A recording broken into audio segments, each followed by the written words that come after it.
As you'll see here in this little clip, Mr. Krabs uses some very underhanded tactics to maybe bring that down a bit. Mr. Krabs, did you get those ingredients from the trash? I can't believe he's doing this. Of course not. That wouldn't be legal.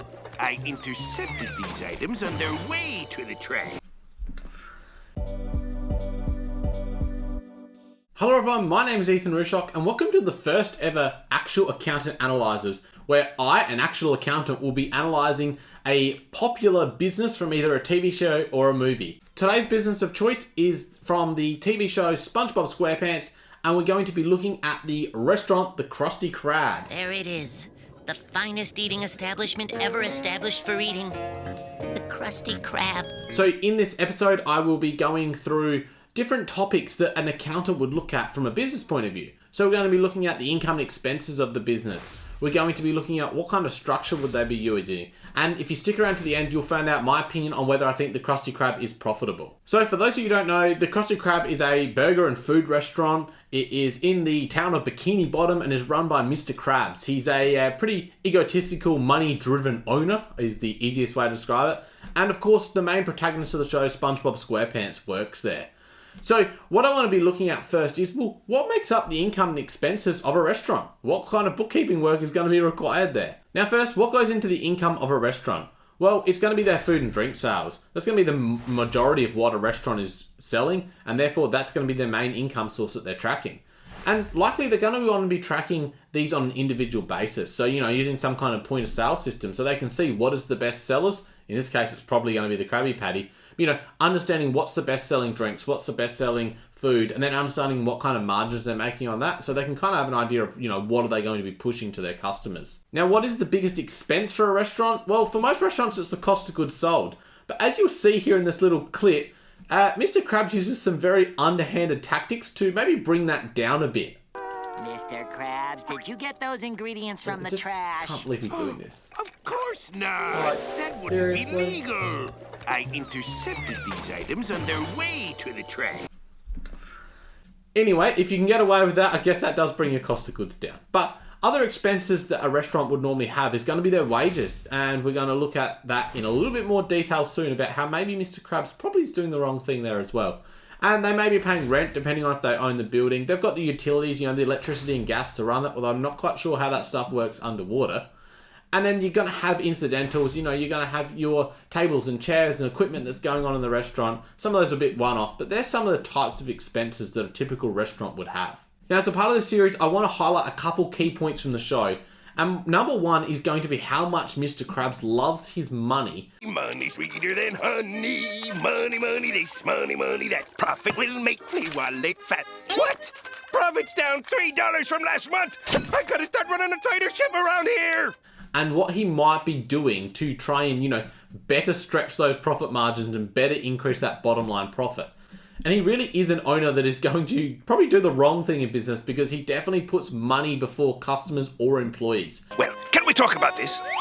No. How about a discount on restroom tokens? Afraid not. No, how's about a free glass of water? A dozen free glasses of water. I'll even put ice in it. No, come back. Oh, $2. $2. No. But it's the employee side I want to focus on in particular here.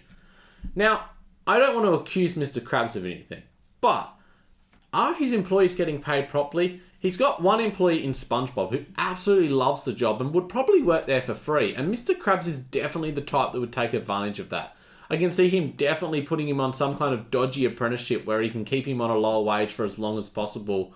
Or definitely telling him not to put down all his hours he's working so Mr. Krabs can save a buck. Closing time. The saddest time of the day. Now, on the other hand, he has got a grumpy employee there in Squidward. Now, whether he would let this get away with, I can't see that happening, but he'd probably turn a blind eye to if it was happening to SpongeBob. And this kind of thing happens a lot in workplaces where, some employees are definitely getting taken advantage of, but because it doesn't affect another, they don't say something. So, if this is happening to you here in Australia, go and speak to Fair Work about it and don't let yourself get ripped off by greedy owners like Mr. Krabs. Now, what type of business structure would a restaurant be using, and in particular this one? Well, I think a lot of restaurants are probably using a trust or company structure because their businesses are getting to a larger stage. I could definitely see Mr. Krabs wanting to use some kind of trust structure where he can split profits between people, but I couldn't see him actually paying those profits out. He would want every dollar for himself. Now, he does have a deceased wife. Is his son doing something kind of dodgy, giving her some funds? Potentially. I could definitely see him splitting profits with his daughter, even though she's underage, and that could run into some issues. But I think he would definitely be looking at any way he could use that structure to try and reduce the total amount of tax paid down. What are some of the other considerations? Well, we could look at the assets of the business. And it's likely the biggest asset of the business would be the building, if he owned it. And then you're going to have, obviously, some of the kitchen equipment. And then, your tables and chairs and your computers and your point-of-sale machine, for instance. But a lot of that is likely going to be a lot smaller. We would then look at the liabilities of the business. And this is Mr. Krabs. He would definitely be letting his accounts run up as much as he possibly could. He'd be really hating having to give that money over to his suppliers. So he'd be scrounging every day of terms that they would possibly give him. It wouldn't surprise me if he's got unpaid super or unpaid wages that he's just, pushing out and coming up with some crazy excuses why he can't pay things. And then we can look at, well, is there any other little considerations that could happen? And I'm going to get into more detail about the Krabby Patty recipe, but could that be looked at as an asset with some goodwill there? I mean, we can see from this clip here just how much SpongeBob loves making Krabby Patties. One crying Johnny coming up. First bun, then patty, followed by ketchup, mustard, pickles, extra onions, lettuce, It's cheese, so important to tomatoes, get and this butter right, in that clearly. order. We know the Krabby Patty is really popular. We know that's what's keeping customers here instead of going over to the rivals, the Chum Bucket. And could Mr. Krabs potentially be IPing this? Is this got the IP of the secret formula? And could he be using this as a bargaining chip to either in the future sell the business, or is he going to look to franchise and open more Krusty Krab restaurants all across the sea? It is an interesting thing that when you do come to sell a business, what is giving your business value? Is it just the profits, or have you got, a prime location? Or in this situation, have you got some kind of secret food here that, no one else can replicate, and you've got this secret formula that Plankton's always trying to steal? And that would really give the Krabby Patty and the Krusty Krab a real premium if they were to ever go to market to try and sell the business. And this leads really well into, is this business profitable? Is the Krusty Krab profitable in my eyes?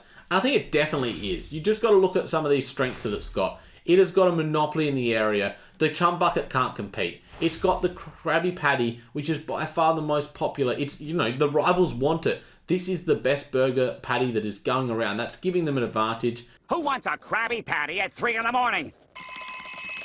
Oh boy, 3 a.m. You can see why the Krusty Krab is going to be very profitable. And Mr. Krabs would not be running this unless he was making mega profits. This guy, all he cares about is money. And that is definitely going to be in the forefront. Every year rolls around, he's going to want to make sure that profit is going up and up and up. Now, what TV show business should I be covering next? This is going to be an ongoing series, but I want your support by dropping comments down below on what business I should cover next. I hope you've enjoyed the video, and I'll talk to you again soon.